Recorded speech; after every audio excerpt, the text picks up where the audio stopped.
Discussions are ongoing between the Philippines and China to finalize a labor agreement between the two countries. This was confirmed by the Philippine envoy to China. Here's MJ Mondejar with a report.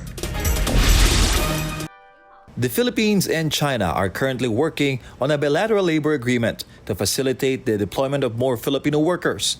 And this was stated by Philippine Ambassador to China, Jaime FlorCruz, in an exclusive interview with SMNI News. He mentioned that there will be more opportunities available for Filipino workers once the deal is done. Opo, marami pong mga Pilipino na nagpupuntahan na dito. Mga 15,000 po ang Pilipinong nasa mainland China. Most of them are English teachers, engineers, hotel and HR managers, and those in accounting and finance. Filipino workers are now concentrated in Beijing, Guangzhou, and Shenzhen, where there are numerous opportunities. And their numbers are expected to increase further as the Philippine government is currently working on a labor agreement with China. So may marami pong mga posibilidad na in the near future, kailangan po nila ang mga manggagawa dito, technicians, at lalo na po yung caregivers at nurses. Meanwhile, the ambassador emphasized that salaries in the caregiving and nursing industry in China have increased.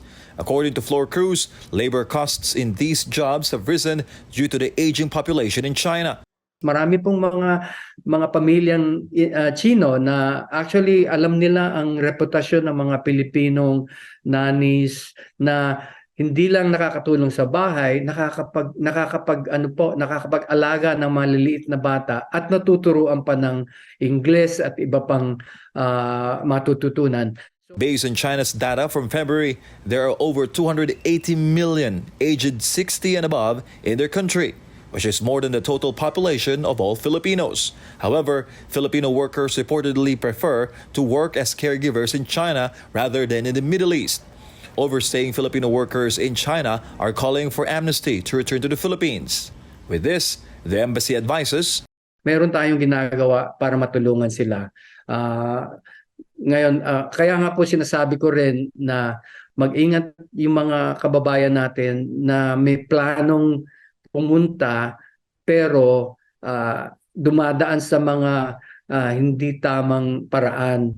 For Ganamable of Philippines, MJ Mondejar, SMNI News. The representative of the Philippine government in China has proposed a solution to avoid escalating tensions in the disputed territories in the West Philippine Sea. MJ Mondejar reports. The Philippine Coast Guard has once again reported harassment by China in the West Philippine Sea.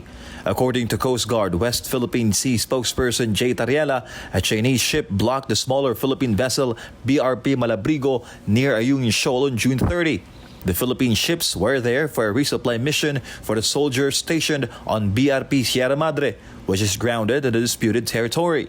To prevent any conflict, the Philippine Coast Guard took certain measures. Ang ginawa nila is they came close sa ating dalawang Philippine Coast Guard vessels with an approximate distance of 100 yards.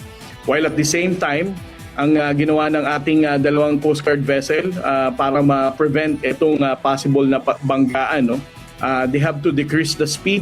The incident has angered several senators. However, according to Philippine Ambassador to China, Jaime FlorCruz, deeper communication is needed to avoid escalating tensions.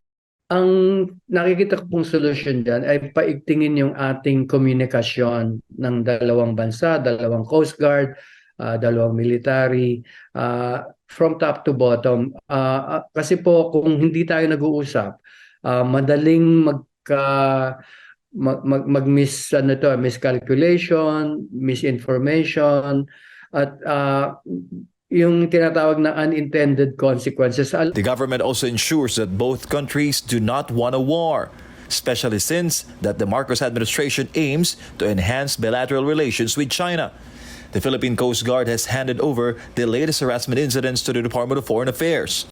Sigurado po tayo na yung dalawang bansa, ayaw nating mag-away. Yung dalawang Navy, dalawang Coast Guard, ayaw nating mangyari yung mga ganon. Pero ang nakakabahala po ay kung hindi nag-uusap, baka mangyari yung ayaw nating mangyari. So, ini-encourage po natin ang dalawang panig na paghusayin ang direct communication at frequent communication. Ganun po ang nakikita kong solusyon dyan. FlorCruz clarified that China does not seek war based on what officials have shown him. He also stated that the West Philippine Sea issue does not encompass the entire relationship between China and the Philippines.